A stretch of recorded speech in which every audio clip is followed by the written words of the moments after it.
Hey, what's up, everybody? This is Charles Sabans. I want to welcome you guys to another episode of the DREAMERSPRO show, where we cover everything from sports, hot topics, classic debates, to entertainment. And we give you guys a fresh perspective on things and how we see them. And LeBron James is back at it again. But before we get into it, please make sure you like the video and subscribe to the channel. So, recently, LeBron did a sit-down with Tyrese Halliburton. Now, I don't know who was on whose show. I don't know if it was Tyrese Halliburton on LeBron's show or vice versa. I don't know which one it was, right? And they were talking ball as they usually do. But one of the things that I've noticed with LeBron's podcast is that he's kind of using his show to kind of go back and rebrand himself and things that occurred in the past. If he had a particular event that occurred early in his career that he would like the narrative to be changed about, he would do that. Right? I think at one point he said the Miami Heat were not a super team. He's been doing this over time, right? To kind of rechange the way people view his career. But one of the things that people always mention when they talk about LeBron James and Michael Jordan is the fact that Jordan always played more games than LeBron James. Right? When he was there, he was more available, and Jordan played 82 games multiple times in the season. And LeBron, I think, was it last year, said that his goal was to play all 82 games last year. So it's something that LeBron has not been able to do at the clip that Jordan did it during his playing days. So during this conversation, LeBron basically began to explain why, it's almost impossible to play 82 games today the way players in the 80s and 90s like Jordan and these guys used to play ball. And I said to myself, here we go again, another day, another excuse. Like, this guy is just full of excuses. But before we even get into the audio here, today's video is brought to you by our sponsor, PrizePicks. PrizePicks is America's #1 daily fantasy sports with over 10 million members. PrizePicks makes it easy to get real money action on the sports and players you love. You pick more or less on at least 2 for a shot to win up to 100 times your cash. For example, this week I'm really looking forward to some of these upcoming games. This week I'm picking Stephen Curry for more than 29 points. I'm picking Kevin Durant for more than 27 points. I'm picking Giannis Antetokounmpo for more than 12 rebounds. And I'm picking Luka Doncic for more than 8 assists. If you're like me and you like to play it safe, you'll love PrizePicks' new feature, Flex Plays. It's the safest way to play. You can still cash out even if your lineup isn't perfect. Plus, you can double your money even if one of your picks doesn't hit.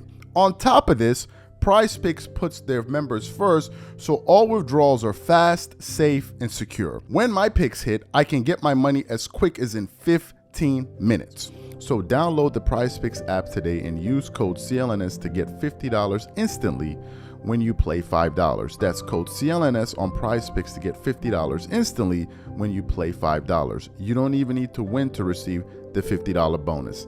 It's guaranteed. And remember, whenever you support this sponsor, you're supporting this channel. Thank you. Okay, excellent. So what we want to do now is we want to play what LeBron had to say. I want you guys to listen to his rationale, and then we're going to come back and continue on. Take a listen to LeBron James here.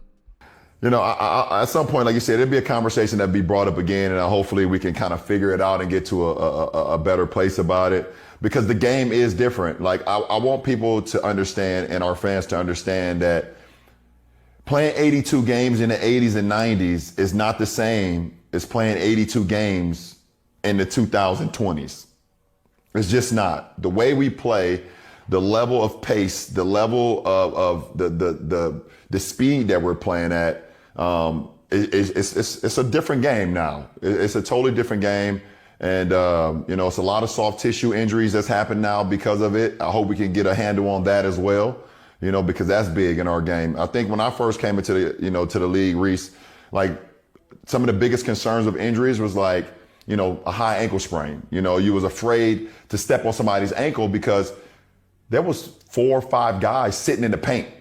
So, guys with athleticism, myself, Tracy McGrady, Vince Carter, to name a couple guys, sometimes you're afraid to take off into the lane because there was 4 or 5 guys sitting in the paint. And if you land on somebody's ankle, you get a high ankle sprain, you out 4 to 6 weeks. Now that's not really much of you don't really see that as much now because the game is so spread open, it's so much pace. But now you see the new high ankle sprain is the calf. Right.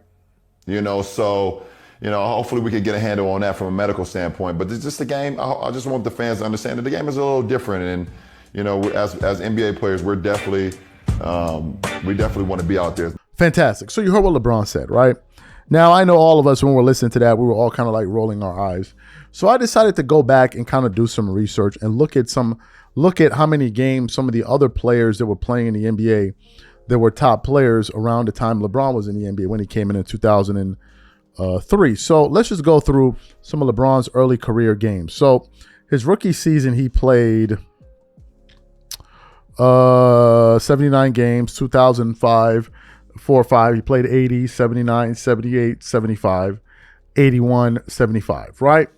Let's go back and look at other players around that time and see what they were playing. So 2003, Kobe must have been hurt that year, but 2000 and 2003, Kobe played 82. The year before that, he played 80, and he played 65, 66, 80, 77, 82, 87, 82, 73. Let's look at some other guys in the NBA that were in the league around the same time LeBron James was playing in the NBA. All right, let's look at Allen Iverson. Okay, no, that's in the 90s. Okay, let's go to AI. 96, 97, 76, 97, 80, 89, 99, 48, then 70, 71, 60, 82, 48, 75. Good. Let's look at some other guys. Although I know Tracy McGrady has some injuries. So let's go to around the 2000s. T-Mac was playing 76, 75, 67, 78, 48, 71. Let's look at some other guys here. Kevin Garnett, early in his career as a rookie, he played 80 games, 72, 82, 47, 81, 81, 81, 82, 82, 82, 82. All the way up to 2005, KG was playing 82 games a season, 76, 76, 71. Let's go to Dwight Howard, a younger guy. Around the same time LeBron came into the NBA. He came in the year after. Let's look at Dwight Howard.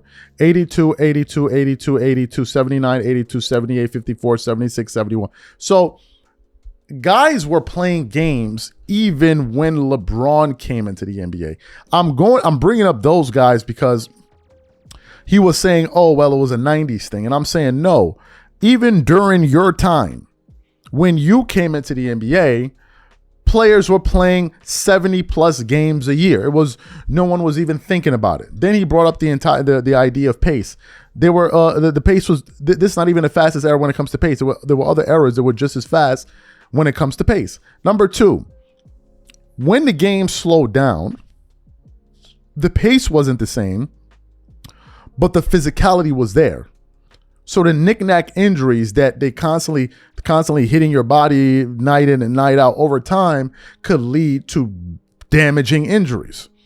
Hence the reason why you saw a lot of those stars back in the day suffer through some gruesome injuries. Now, some were lucky, like LeBron and a few others, but most guys got hit with some very debilitating injuries from time to time. But really what this sounds like is, look,